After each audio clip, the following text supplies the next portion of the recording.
Hello friends, welcome back to cook life kitchen. આજે આપણે બનાવીશું 11 કે કોઈ પણ વ્રત ઉપવાસમાં ખાઈ શકાય તેવી ફરાળી થાળી. તો જ્યારે આખા પરિવારે ઉપવાસ કર્યો હોય ત્યારે શું બનાવવું તે નથી સૂઝતું.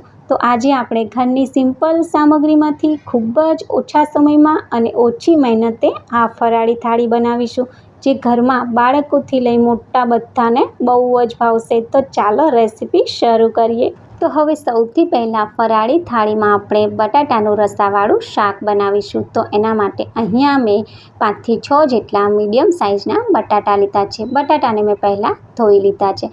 હવે આપણે આ રીતે બટાટામાં વચ્ચેથી થોડો કટ લગાવી દઈશું, એટલે બટાટા ઝડપથી કૂક થઈ જાય. અને અડધી ચમચી જેટલું સિંધાળું મીઠું ઉમેરી દઈશું. સાથે બટાટા ડૂબે તેટલું આપણે અહીંયા પાણી ઉમેરીશું. અને પછી કુકરનું ઢાંકણ બંધ કરી અને મીડિયમ ફ્લેમ પર 4 વિસલ કરી લઈશું. અને હવે 4 વિસલ થઈ ગઈ છે, તો આપણે કુકરનું ઢાંકણ ખોલીને જોઈ લઈએ. તો તમે જોઈ શકો છો કે બટાકા આપણા એકદમ સરસ ચડી ગયા છે. હવે આપણે બટાટાની છાલ કાઢી લઈશું અને બટાટાને નાના નાના ટુકડામાં સમારી લઈશું. અને પછી બટાટાનું રસાવાળું શાક બનાવવા માટે એક પેનને ગરમ કરવા મૂકીશું અને તેમાં ઉમેરીશું 1 થી 2 ચમચી જેટલું તેલ. તેલ ગરમ થઈ જાય એટલે 1 નાની ચમચી જેટલું જીરું ઉમેરીશું. સાથે 1 નાની સાઇઝનું ઝીણું સમારેલું મરચું ઉમેરીશું અને થોડા એવા મીઠા લીમડાના પાન ઉમેરીશું. અને થોડું એવું આપણે વાટેલું આદું ઉમેરીશું. સારી રીતે બધું મિક્સ કરી લઈશું. પછી 2 થી 3 ચમચી જેટલા ઝીણા સમારેલા ટામેટાં ઉમેરીશું. અચ્છા, અહીંયા જો તમે ટામેટાં ના ખાતા હોય તો તમારે સ્કીપ કરવાના. અને ટામેટાને આપણે થોડા સોફ્ટ થવા દઈશું. અને આ રીતે ટામેટાં થોડા નરમ પડે ને એટલે અડધી ચમચી જેટલું મીઠું ઉમેરીશું. સાથે અડધી ચમચી જેટલો શેકેલા જીરાનો પાવડર અને અડધી ચમચી જેટલો કાળા મરીનો પાવડર, સાથે અડધી ચમચી જેટલું કાશ્મીરી લાલ મરચું ઉમેરીશું. તો અહીંયા મેં થોડું તીખું મરચું પણ ઉમેર્યું છે. એકવાર સારી રીતે બધા મસાલાને ટામેટામાં મિક્સ કરી લઈશું. અને પછી ઉમેરીશું બાફેલા બટાટા. તો અહીંયા મેં બટાટાને નાના નાના ટુકડામાં સમારી લીધા છે. અને 2 મીડિયમ સાઇઝના બટાટાને મેં પહેલાં અલગ કરીને રાખ્યા છે, જેનો ઉપયોગ આપણે આગળથી કરીશું. બટાટાને મસાલામાં સારી રીતે ભેળવી દઈશું અને 1 મિનિટ માટે થવા દઈશું. અને હવે શાકનો સ્વાદ બહુ જ સરસ આવે ને એટલે આપણે આમાં અડધા કપ જેટલું દહીં આ રીતે ફેંટી અને પછી ઉમેરીશું. તો અહીંયા તમારે દહીં થોડું ખાટું અને ક્રીમી હોય ને તેવું દહીં તમારે લેવાનું. વાટકીમાં જે દહીં છે તેમાં પણ આપણે 1 કપ જેટલું પાણી ઉમેરી અને આમાં ઉમેરી દઈશું.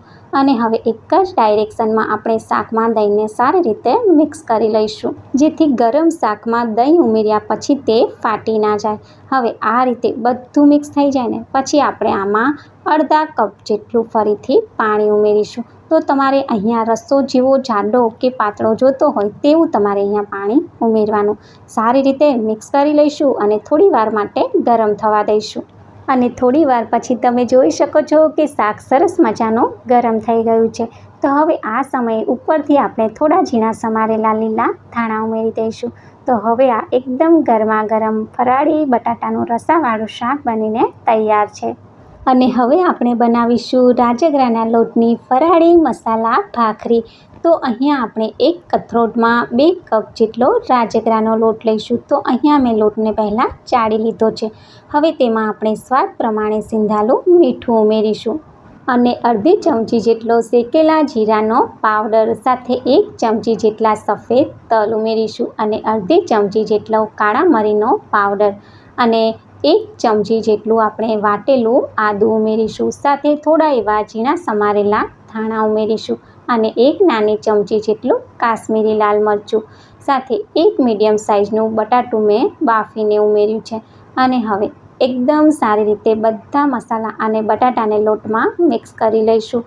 તો અહીંયા તમે 1 ચમચી જેટલું તેલ પણ ઉમેરી શકો છો, પણ બટાટું ઉમેર્યું છે એટલે તેલ ના ઉમેરીએ ને તો પણ ચાલે. તો આ રીતે બાફેલું બટાટું ઉમેરવાથી ભાખરી વણતા સમયે ઓછી ફાટશે અને ભાખરી ખાવામાં એકદમ સોફ્ટ બનશે. હવે બટાટું આ રીતે મિક્સ થઈ જાય પછી 2-3 ચમચી જેટલું પાણી ઉમેરતા જઈ અને એકદમ કઠણ એવો આપણે લોટ બાંધવાનો છે. અને હવે તમે જોઈ શકો છો આપણે એકદમ સરસ મજાનો ભાખરીનો કઠણ એવો લોટ બાંધી લીધો છે. તો તો આ રીતનો તમારે કઠણ એવો લોટ બાંધવાનો. હવે આપણે થોડો એવો લોટ લઈ અને એકદમ સરસ મજાનું ગોળ એવું લુવું તૈયાર કરીશું ભાખરી બનાવવા માટે. તો અત્યારે આપણે જેટલો લોટ બાંધ્યો છે તેમાંથી 4 થી 5 નંગ ભાખરી બનીને તૈયાર થાય છે.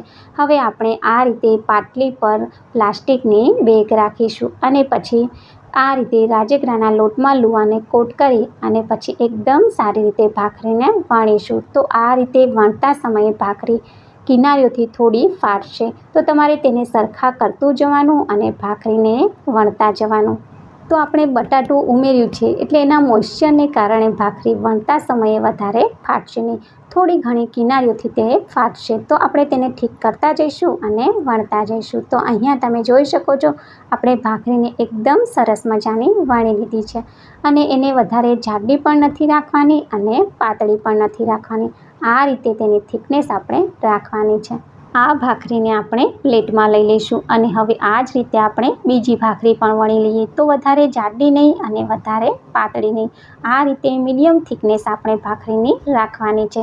તો અહીંયા 2 ભાખરી મેં વણી લીધી છે અને આ બાજુ મેં તવાને પણ ગરમ કરવા મૂકેલો. તો તવો પણ ગરમ થઈ ગયો છે. તેમાં આપણે આ રીતે થોડું ઘી લગાવી દઈશું અને પછી આપણે ભાખરીને શેકીશું. તો ભાખરીને શેકતા સમયે ગેસની ફ્લેમને લો રાખવાની છે. હાઈ ફ્લેમ પર ભાખરી શેકીશું તો તે ઉપરથી શેકાઈ જશે પણ અંદરથી તે કાચી રહેશે. તો આ વાતનું ધ્યાન રાખજો. હવે એક બાજુ ભાખરી શેકાઈ ગઈ છે તો આપણે તેને ફેરવીને બીજી બાજુ પણ શેકી લઈએ. તો એક બાજુ ભાખરીને શેકાતા 1 મિનિટનો સમય લાગે છે અને બીજી બાજુ પણ ભાખરીને શેકાતા 1 મિનિટનો સમય લાગે છે.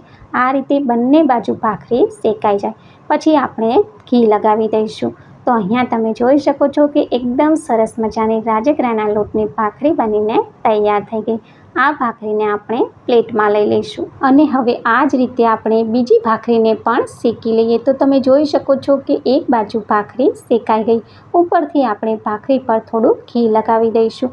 જો તમારે ઘી ના લગાવવું હોય અને તેની જગ્યાએ તેલ લગાવવું હોય તો તમે તેલ પણ લગાવી શકો છો. બંને બાજુ થોડું થોડું ઘી લગાવી દઈશું અને હવે આ બીજી ભાખરી પણ આપણે શેકાઈને તૈયાર થઈ ગઈ. આ જ રીતે આપણે બધી ભાખરી શેકી લઈશું અને હવે આપણે બનાવીશું ફરાળી રાજગરાના લોટનો શીરો.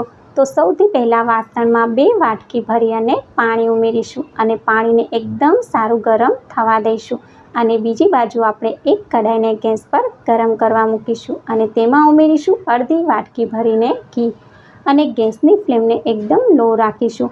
અને આ રીતે ઘી ગરમ થઈ જાય ને એટલે 1 વાટકી ભરી અને રાજગરાનો લોટ ઉમેરીશું અને લોટને ઘીમાં એકદમ સારી રીતે શેકી લઈશું. તો આ શીરાને બનતા વધારે સમય નથી લાગતો, ફક્ત 5 જ મિનિટમાં બનીને તૈયાર થઈ જાય છે અને ખાવામાં પણ બહુ જ હેલ્ધી છે.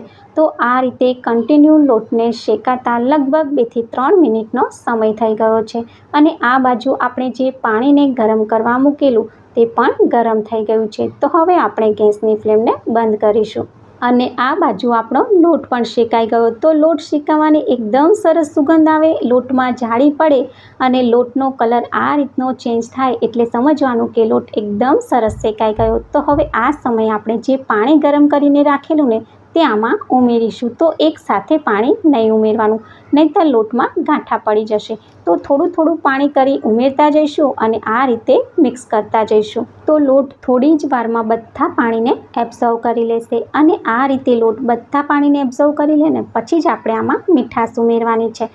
તો હવે આ સમયે આપણે આમાં અડધી વાટકી ભરીને ખાંડ ઉમેરીશું અને ખાંડને શીરામાં સારી રીતે મેલ્ટ કરી લઈશું. તો તમે જોયું ને કે આ રીતે પરફેક્ટ માપ સાથે શીરો બનાવવો કેટલો સહેલો છે. અહીંયા તમે જોઈ શકો છો કે શીરો કડાઈમાં જરાય ચોંટતો નથી, તે કડાઈમાં એની જાતે જ ફરી રહ્યો છે અને આમાંથી ઘી પણ છૂટું પડી ગયું છે.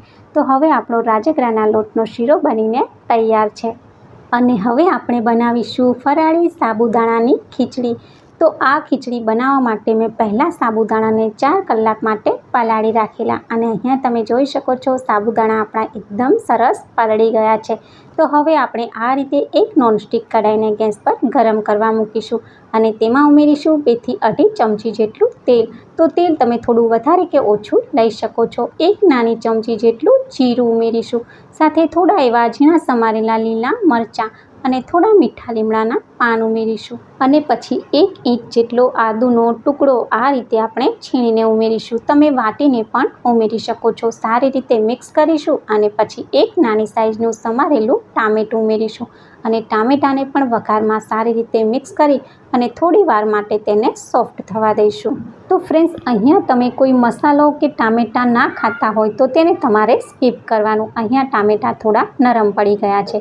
તો હવે આ સમયે આપણે આમાં અડધી ચમચી જેટલું સિંધાળું મીઠું ઉમેરીશું, સાથે અડધી ચમચી જેટલો કાળા મરીનો પાવડર અને અડધી ચમચી જેટલો શેકેલા જીરાનો પાવડર, સાથે અડધી ચમચી જેટલું થોડું તીખું અને કાશ્મીરી લાલ મરચું ઉમેરીશું અને અડધી ચમચી જેટલી ખાંડ ઉમેરીશું અને હવે બધા મસાલાને ટામેટામાં સારી રીતે મિક્સ કરી લઈશું. અને પછી આપણે આમાં ઉમેરીશું પલાળેલા સાબુદાણા, સાથે એક મીડિયમ સાઇઝનું બાફેલું બટાટું આ રીતે નાના ટુકડા કરી અને ઉમેરીશું અને હવે બટાટા અને સાબુદાણાને મસાલામાં સારી રીતે મિક્સ કરી લઈશું.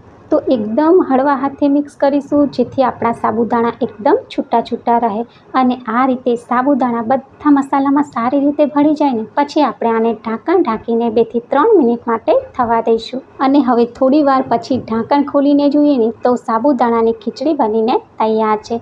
ઉપરથી આપણે અડધા લીંબુનો રસ ઉમેરી દઈશું, સાથે થોડા ઝીણા સમારેલા લીલા ધાણા ઉમેરીશું અને એકવાર બધું સારી રીતે મિક્સ કરી લઈશું. તો હવે આ એકદમ ગરમા ગરમ ફરાળી સાબુદાણાની ખીચડી બનીને તૈયાર છે. તો બહુ જ ઓછી મહેનતે બધી ફરાળી રસોઈ બનીને તૈયાર છે. ગરમા ગરમ આપણે થાળીમાં સર્વ કરીશું. તો સૌથી પહેલાં મીઠાશમાં ફરાળી રાજગરાના લોટનો શીરો મૂકીશું અને તીખાશમાં ફરાળી બટાટાનું રસાવાળું શાક, સાથે છૂટી છૂટી સાબુદાણાની ખીચડી અને એકદમ ઠંડુ ઠંડુ દહીં મૂકીશું અને સાથે ખવાય તેવી એકદમ સોફ્ટ ફરાળી મસાલા ભાખરી મૂકીશું. તો તમે જોયું ને કે કેટલી સહેલી છે આ ફરાળી થાળી બનાવી. તો તમને આજની આ ફરાળી થાળીની રેસીપી કેવી લાગી મને કમેન્ટમાં જરૂર જણાવજો. આજની રેસીપી પસંદ આવે ને તો વિડીયોને લાઇક કરી અને તમારા ફ્રેન્ડ ફેમિલીમાં શેર કરજો. ચેનલ પર નવા હોય તો ચેનલને સબસ્ક્રાઈબ કરી બાજુમાં આપેલ ઘંટીને પ્રેસ કરજો એટલે નવી નવી રેસીપીના નોટિફિકેશન આવે. Thanks for watching. Bye bye.